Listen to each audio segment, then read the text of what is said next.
जंगल के किनारे एक पुराना सा बरगद था जिसकी सबसे ऊंची शाख पर एक कौवे ने बरसों की मेहनत से अपना घोंसला बनाया था। तिनके तिनके को जोड़कर उसने ऐसा मजबूत ठिकाना तैयार किया कि बारिश हो या आंधी घोंसला अपनी जगह कायम रहता। कौवा फखर से कहता था कि ये घर उसकी मेहनत और समझदारी की निशानी है। एक दिन जब कौवा दाना तलाश करने निकला हुआ था, फिजा में एक मधुर मधुर चालाक सी आवाज़ गूंजी। कोयल आई, घोंसले को देखा, इधर अलिफादेर नज़र दौड़ाई और बगैर किसी झिझक के अपने अंडे वहाँ रख गई। जाते जाते वो मुस्कुराई, जैसे कह रही हो, जगह ऊंची हो तो पहचान की ज़रूरत नहीं पड़ती। चंद दिन बाद कौवा लूटा तो घोंसले में अंडे देखकर खुश हुआ। इसे लगा ये सब इसकी किस्मत की मेहरबानी है। वो दिन रात पूरी जिम्मेदारी से अंडों की हिफाजत करने लगा।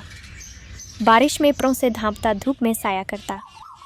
जंगल के दूसरे परिंदे हैरान थे कि कौवा पहले से ज़्यादा संजीदा और मसरूफ़ क्यों है।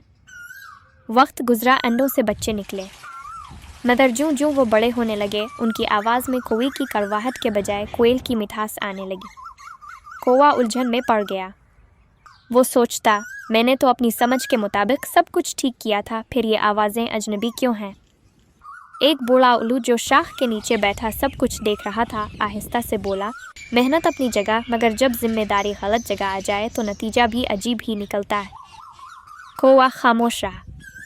वो बच्चों को अलिफाना सिखाता रहा, हालांकि वो इसकी फितरत से मुख्तलिफ थे।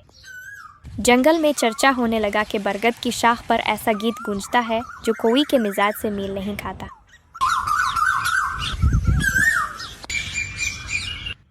आखिर एक दिन कोयल लोटी अपने बच्चों को पुकारा और सबको साथ ले अलिफा।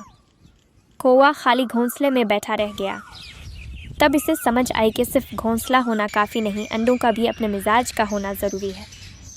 बरगद की शाख पर बैठे परिंदे आज भी ये कहानी सुनाते हैं कि अगर घोंसला किसी का हो और अंडे किसी और के, तो फिर जिम्मेदारी निभाने वाला भी आखिरकार सवालों के घेरे में आ जाता है। और बाज़ औक़ात मसला मेहनत का नहीं, बल्कि ये देखने का होता है कि कौन किस जगह के लायक है।